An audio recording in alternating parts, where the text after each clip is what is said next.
All right, so today we're diving headfirst into the world of crypto. But we're not going to be chasing the next big shiny coin. Nope. Instead, think of this as your survival guide. We're talking about the art of DYOR. That's do your own research. And I'm going to show you why it's not just some good advice, it's your absolute first line of defense. And this quote, man, it just nails the problem, doesn't it? We're talking about a market that literally never sleeps, 24/7. Hype can explode and then just vanish in minutes. In that kind of environment, figuring out what to trust, well, that's everything. I mean, let's be real for a second. Behind all those big promises of revolutionary tech and making a ton of money, there's a total minefield. Seriously. We're talking about scams like rug pulls, completely fake projects, and some really clever traps.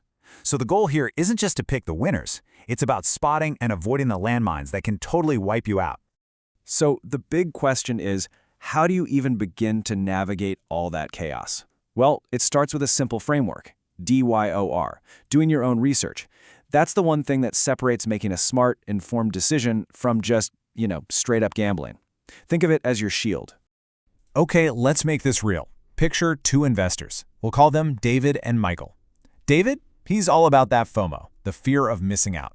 He sees some influencer tweet about a coin going to the moon, and he just jumps right in. But Michael, he's different. He's skeptical. He's all about verification. So he spends just a couple of hours digging. And what does he find? A huge red flag. 60% of all the tokens are sitting in one single wallet. So when the insiders inevitably dump their bags, David gets absolutely wrecked. Michael, he's totally fine. That right there, that is the power of research. And that's really the heart of it all. If you remember one thing, remember this. Hype gets your attention, for sure. But solid research, that's what protects your money so you can live to fight another day. It's all about changing your mindset from being the fastest buyer to being the smartest one. Okay, so how do you actually do this stuff? It sounds complicated, but we can break it all down into a pretty simple investigator's toolkit. It's built on just 3 main pillars. And this little framework, it's going to help you ask all the right questions every single time. And here they are. Super simple, the project, the people, and the money. Think of it like this. First, what is this thing? Second, who is behind it? And third, how does the money actually work? Let's dig into what you should be looking for in each of these. All right, pillar 1, the project. The very first question you got to ask yourself is, does this thing even need to exist? Is it just another silly dog-themed coin with zero purpose? Or is it actually trying to solve a real-world problem? Like making international payments cheaper.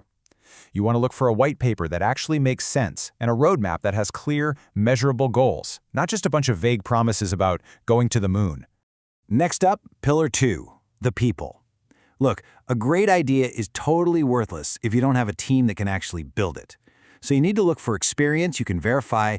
Don't just trust some bio that calls a founder a crypto visionary. Nah, go check their LinkedIn, see what they've built before. And this is a big one, check their GitHub. Is anyone on the team actually writing code? Is the project being actively built? And last but not least, pillar 3, the money. This is all about what we call tokenomics, basically the economic engine of the project.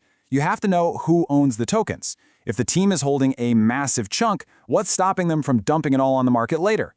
You also need to check the token unlock schedule. That tells you exactly when the team and early investors are allowed to start selling.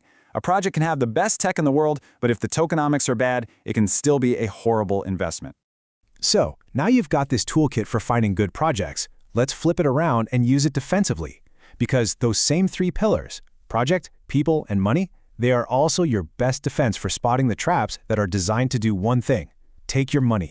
Probably the most famous trap out there is the rug pull. It's just brutally simple. The developers get a bunch of investors hyped up, people put their money into something called a liquidity pool, and then, poof, the developers pull all that money out and just disappear. Your best defense against this? You need to check if that liquidity is locked by code for a certain amount of time. If it's not, the risk is just off the charts. Then you've got something even sneakier, the honeypot. This is a malicious smart contract built to trap you. It lets you buy the token, no problem. You watch the price go up and you're feeling like a genius. But what you don't know is there's hidden code in that contract that makes it impossible to sell. Ever. Your money is gone the second you click buy.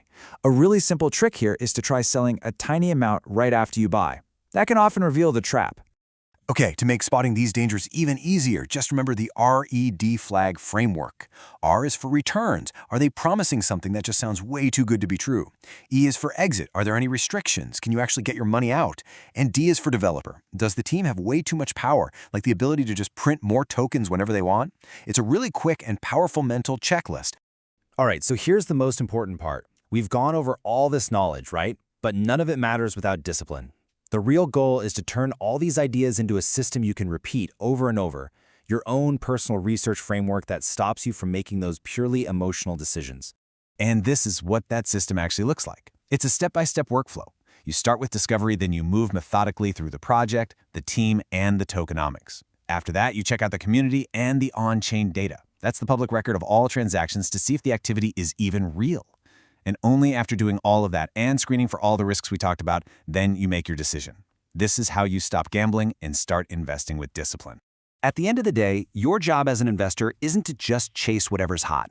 It's to become an investigator. You have to learn how to cut through all the noise and figure out what's actually real. Is the story they're selling you a true innovation, a real possibility, or is it just a beautiful, well-crafted illusion? Figuring that out, well, that's the art of DYOR.